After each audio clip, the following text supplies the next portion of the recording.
నమస్తే రమగారు. నమస్తే జయ. రమగారు, కొన్నిసార్లు మనం పేపర్లో ఒక న్యూస్ చూస్తూ ఉంటాం. సడన్గా నోట్ల కట్టలు బయటపడినాయి, అయితే రోడ్డు మీద పడేశారు, చెత్త కుప్పలో దొరికినాయి, మూట దొరికిందని. లేదంటే తవ్వుతుంటే ఏవో కనపడ్డాయి, లంక బిందులు కనిపించినాయి, నగలు కనిపించింది, ఎందుకు దొరకలేదు అనిపిస్తుంది కదా. అదే, అందులో కొంచెం దొరికినా చాలు కదా, అలాంటి ఫీల్ కూడా వస్తూ ఉంటుంది. ప్రతి ఒక్కరం అనుకుంటాం. అవును, అదేదో వచ్చి మనకే ఎత్తుకు పడిపోలేదా సిరి సంపదలు, మనకు అదృష్టం లేదనుకో, వాడెవడికో లాటరీలో ఎన్నో కోట్లు వచ్చాయంటే మనకి ఈనాడు రాలేదే అలా అనిపిస్తుంది. ఆ లిస్టులో అసలు మనం లేవా అనిపించేస్తుంది కదండి. అవును, అలాగే అనిపిస్తుంది జయ. అవేమైనా వచ్చాక రాబోయేది ఏమిటో మనకు అసలు తెలియదు, ఊహించుకోలేము. మనకు అది అర్థం కాదు. వచ్చి మన మీద పడిపోలేదు అనిపిస్తుంది. అవునవును, పడిపోయాక మనకేమొస్తుంది అనేది వచ్చేసాక దాన్ని కాలం గడిస్తే కానీ తెలీదు. ఒక్కోసారి మంచిదే అవ్వచ్చు, కానీ ప్రతిసారి మంచిది అవ్వాలని లేదు. అంతే అంతే కదా. ఒక చందమామ కథ ఒకటి ఉంది, చెప్పండి. భలే ఇంట్రెస్టింగ్గా ఉంది. కుంభకవనం అని ఒక అడవి ఉండేదట. బాగుంది. కుంభకవనం తన పేరు. ఆ కుంభకవనంలో జనాలు వీళ్ళు తిరుగుతూ ఉండేవారు. అడవి చుట్టుపక్కలన్నీ చిన్న చిన్న గ్రామాలు. అడవిలో కూడా కొన్ని కుటుంబాల వాళ్ళు ఉన్నవి కూడా కొంచెం కనపడుతుండేవి. అయితే ఈ కుంభకవనంలో కుంభకుడని ఒక రాక్షసుడని, అతను అక్కడే ఎక్కడో భూగర్భంలో ఎక్కడో ఇల్లు కట్టుకుని ఉంటాడని చెప్పేవాళ్ళు. అతన్ని ఎవరు పెద్దగా చూసింది లేదు. ఆ వనం అతందని చెప్పేవాళ్ళు. ఆ అడవి ఎప్పుడైనా ఒక్కొక్కళ్ళకి ఏదో ఒక రూపంలో కనపడేవాడని, వాళ్ళకి మామూలు కట్టలు కొట్టడానికి వెళ్ళిన వాళ్ళకి చందనం చెక్కలు దొరకటం, తేనెటీగలు ఒక్క తేనె కాస్త తేనె కోసం పట్టు తేనె కోసం వెళ్తే 25-30 తేనె పట్టలు దొరికేసేయటం, కట్టెలు కొట్టుకోవడానికి వెళ్తే వాళ్ళకి మంచి అద్భుతమైనవి వనమూలికలు లాంటివి దొరకటం, ఒక మూలిక కోసం వెళ్తే అన్ని మూలికలు ఒకే చోట దొరకటం, అట్లా లాభం కనపడేదని చెప్పేవాళ్ళు. ఈ కుంభకుడు అప్పుడప్పుడు మానవ రూపంలో ఎవరికైనా కనపడతాడని, అతను కనపడ్డప్పుడు వీళ్ళకి భలే లాభం చేకూరుతుందని కూడా చెప్పుకునేవాళ్ళు. వాడేం చేయడా? ఏం చేయడు. అతనికి మనుషులు మంచి వాళ్ళైతే వాళ్ళకి సహాయం చేస్తాడని, బహుమతులు ఇస్తాడు కుంభకుడు అని నమ్మేవారు, శాంటా క్లాజ్ లాగా. కానీ అలా జరిగిన దాఖలాలు లేవు, కానీ ఆ మాటలు మాత్రం ఉండేవి. అయితే ఈ అడవిలో కర్దముడు అని ఒక కుర్రాడు ఉండేవాడు.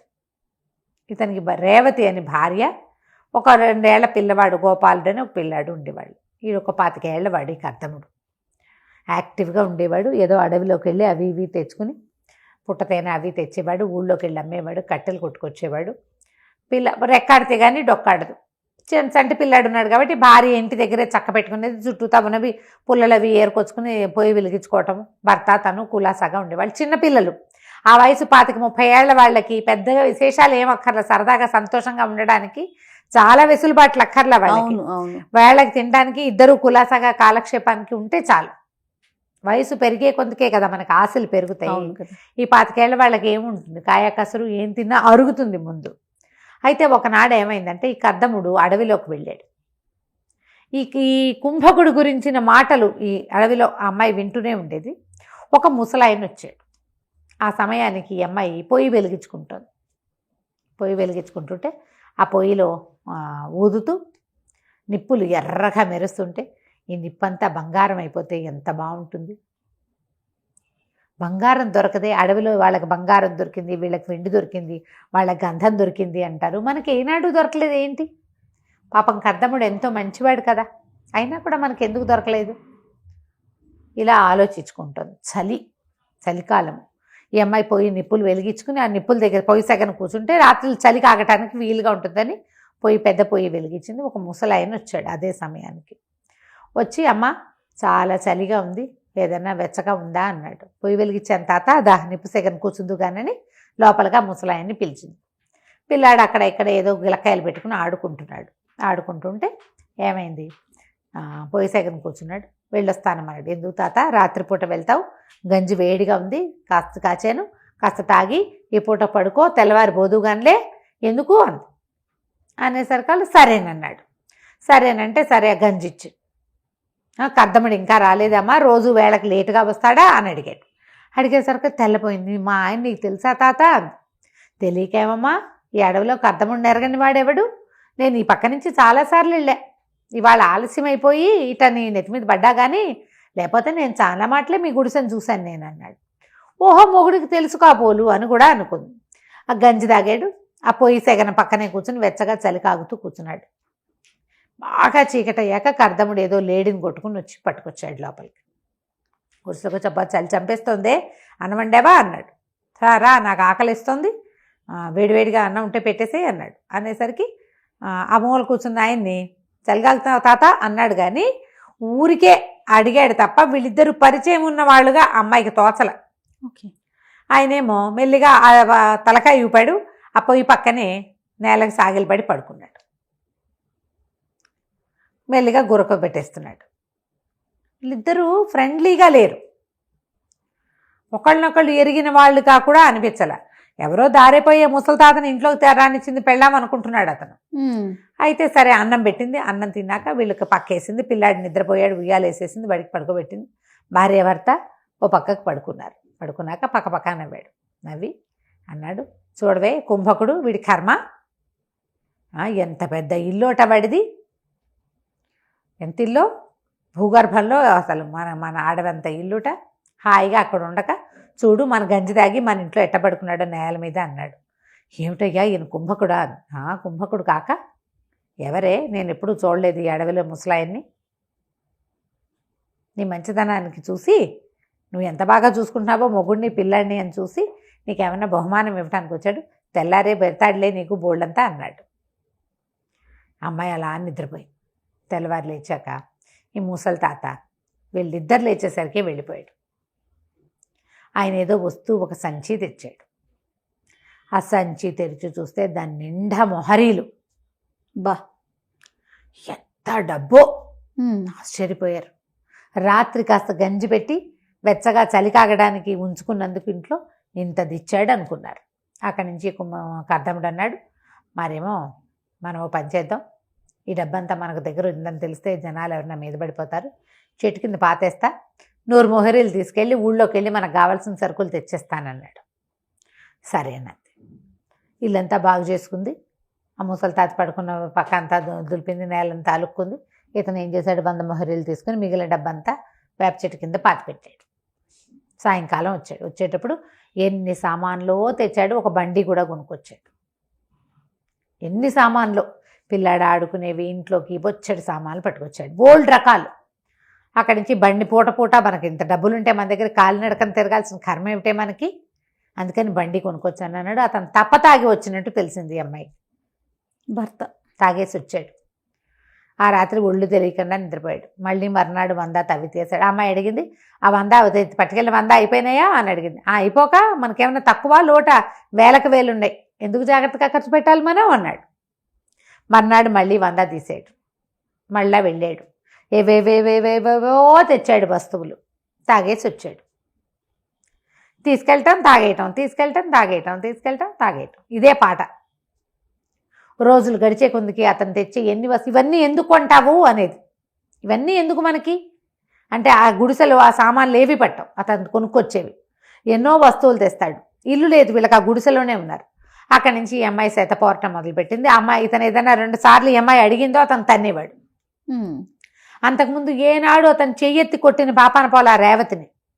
ఇప్పుడు కర్దముడు ఎంతసేపు భార్యను కొట్టడమే. అమ్మాయి నిలదీస్తుంది, ఎందుకు చేస్తావు ఇట్లా, ఈ తాగొస్తావేమిటి, సుఖం లేదు, సంతోషం లేదు, డబ్బులు వచ్చాయన్న ఆనందం లేదు, నువ్వు ఎందుకు ఇవన్నీ తెస్తావు, ఈ వస్తువులన్నీ ఎందుకు, ఇల్లు వాకిలి ఏర్పరచుకోవాలి, నేను ఎన్ని ఊహించాను, పెద్ద ఇల్లు కట్టుకోవాలి, శుభ్రంగా వ్యవసాయం చేసుకోవాలి, 10 మందికి పని ఇవ్వాలి, 10 మంది పాలేళ్ళు ఉండాలి, 4 గొడ్లు ఉండాలి, పిల్లా పాపతో తొలుతూగాలనుకుంటే నువ్వు తప్పదాగటమే కనపడుతుంది, వస్తువులు కొనుక్కొస్తావు, ఇందులో ఒకటి రక్తికి రంగానికి వచ్చే వస్తువు లేదు, ఈ సామాన్లన్నీ ఎందుకు చేస్తావు ఇవన్నీ అని ఓ అరిచి కేకలు పెట్టింది. కేకలు పెడితే ఏమన్నాడు, సరే ఇల్లే కదా అంటే, ఏమంది, ఇల్లు నేను కట్టించుకుంటా, 400 వరహాలు 300 వరహాలు తీసి నాకు ఇవ్వు, పని వాళ్ళని పెట్టుకుని నేను ఇల్లు నాకు కావాల్సినట్టు కట్టించుకుంటా అంటే, నీ బొంద నీకేం తెలుసు, నువ్వు ఇంత పీత ఒక చిన్న ఇల్లు కడతావు, నేనైతేనా అని చెప్పేసి మళ్ళీ బోళ్ళంత డబ్బు తవ్వి తీసి ఎక్కడెక్కడి నుంచో పని వాళ్ళని రప్పించి పెద్ద ఇల్లు కట్టించడం మొదలుపెట్టాడు.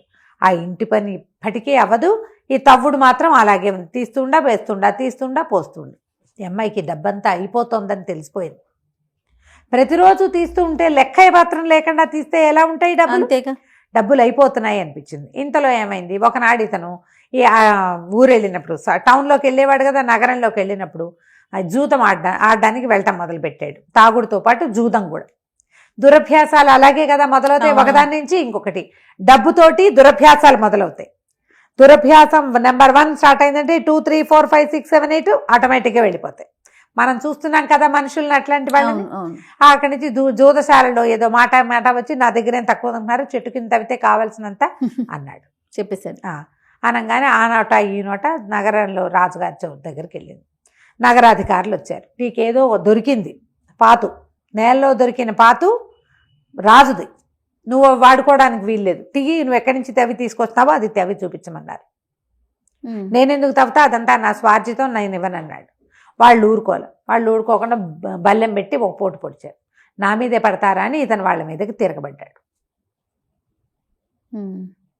మరి తాగుబోతనంతో పొగరుబోతానని రాదు, అంతేగా. డబ్బుతోటి వచ్చేవేమిటి, తాగుబోతానం తిరుగుబోతానంతో పాటు పొగరుబోతానం కూడా వస్తుంది. తిరగబడేసరికి రాజభట్ల మీద తిరగబడితే వాళ్ళు కాస్త కత్తి విసిరేస్తారు, మెడ తెగిపోయింది. కేవమని పెద్ద కేక పెట్టింది రేవతి. కర్దముడు పరిగెత్తుకొచ్చాడు. ఏమిటే ఎందుకే, ఏదైనా కల వచ్చిందా అన్నాడు. అనేసరికి అమ్మాయి లేచి చూసుకుంది. అమ్మో ఏమిటి ఇదంతా ఇలా ఉంది అని. మీరు తెల్లవారిద్ది అప్పుడే. అటు ఇటు చూసింది. ఆ మూల ఆ ముసలి తాత వదిలిపెట్టేసిన మూట ఒకటి కనపడుతోంది. అతను లేచి వెళ్ళిపోయాడు. ఆ అమ్మాయి కేకలు పెట్టి ఇదిగో ఆ తాత వెళ్ళిపోయినట్టున్నాడు, ఆ సంచి ఏదో వదిలిపెట్టంటే ఉంచవే నీకు బహుమానం ఇచ్చుంటాడేం కదా కుంభకుడు అన్నాడు భర్త. కుంభకుడు ఇచ్చిన బహుమానం నాకొద్దు, మనకి ఏది ఉందో అదే, మనకి ఏది దొరకాలనుందో ఏది లభించాలనుందో అదే లభిస్తుంది తప్ప ఆయన ఎవరో వదిలిపెట్టిన సంచి నాకొద్దు. కేకలు వెయ్యి, ముందు ఈ సంచి ఇచ్చేసేయి అని చెప్పేసి గట్టిగా కేకలు పెట్టింది. వీళ్ళిద్దరికీ మంచి సయోధ్య ఉంది. ఆ అమ్మాయి ఇచ్చేమంది కాబట్టి ఇచ్చేసాడు. అదే చేతి నిండా డబ్బు వచ్చి అహంకారము, పొగరుబోత్తనము, తర్వాత దానివల్ల వచ్చిన తాగుబోత్తనాలు వస్తే భార్య మాట వినేవాడు కాదు అతను. అవును, సంపాదనలు ఎక్కువ లేనప్పుడు భార్యాభర్తలకి సయోధ్యలు ఎక్కువ ఉంటాయి. మీరు గమనించండి, ఆలోచించండి, ఇలా ఉంటుంది. దాంతో భార్య వద్దంటుంది కదా, అందులో ఏమున్నా సరే మనకొద్దు, ఆయన సంచి ఆయనకి ఇచ్చి పంపించేసి అక్కడి నుంచి ఆ సంచి పుచ్చుకుని కేకలు పెట్టాడు. ఓ తాత ఆగా అని కేకలు పెట్టి ఆ సంచి పట్టుకెళ్ళి ఆయన చేతులు పెట్టాడు. అబ్బే ఇందులో ఏమీ లేదురా నాయన అన్నాడు. ఏమీ లేకపోయినా నీ సంచి నువ్వు పట్టుకెళ్ళు, వేరే వాళ్ళ వస్తువు మా ఇంట్లోకి రావడానికే వీల్లేదు, మా ఆవిడ ఒప్పుకోదు అని చెప్పి పంపించేశాడు. అక్కడి నుంచి వెనక్కి నవ్వుకుంటూ వచ్చాడు. ఏమిటే భయం వేసిందా, నీకేమైనా పీడకలు వచ్చిందంటే అమ్మాయి ఏం చెప్తుంటే వేడి గంజి కాచి భర్తకి గిన్నెలో పోసి ఇచ్చింది. ఇతరుల సొమ్ము పరుల సొమ్ము పాము వంటిది. కష్టపడి సంపాదించుకుంటే మనం జాగ్రత్తగా వాడుకుంటాం. ఉచితార్థం వచ్చి పడిపోయింది వచ్చిందంటే ఎన్ని వస్తాయో ఉచితార్థం మన మీద, అంతేగా. మనకు అది ఎప్పటికీ వద్దు, హాయిగా ఉందాం. నువ్వు నేను పిల్లాడు కలిగితే ఇంకో 2-3 పిల్లలు కలుగుతారు, అడవిని నమ్ముకుని బతుకుతున్నాం, హాయిగా ఇలాగే అడవి తల్లి పిల్లల్లాగా బతుకుదామని చెప్పేసి. సిరి సంపదలు ఎక్కడి నుంచైనా వచ్చి పడితే వాటి వల్ల ఎన్ని రావచ్చో ఈ కథలో కనపడతాయి. అంతే, మనం ఫ్యూచర్ ఆలోచించలేం. మీకు ఈజీ మనీ, ఫ్రీ మనీ వచ్చిన వాళ్ళ ప్రవర్తనలు ఎలా ఉంటాయో మీ చుట్టుపక్కల గమనించండి. ప్రతి ఒక్కరికి అనుభవం ఉంటుంది. రైట్. ఈజీగా డబ్బు వచ్చేసిన వాళ్ళు ఎలా మారిపోయారో మీకు కనపడుతుంది. కష్టపడి సంపాదించుకున్న వాళ్ళ పద్ధతులు వేరేగా ఉంటాయి. అంతే. రైట్ రామ్ గారు, చాలా బాగుంది. నమస్తే అండి. నమస్తే.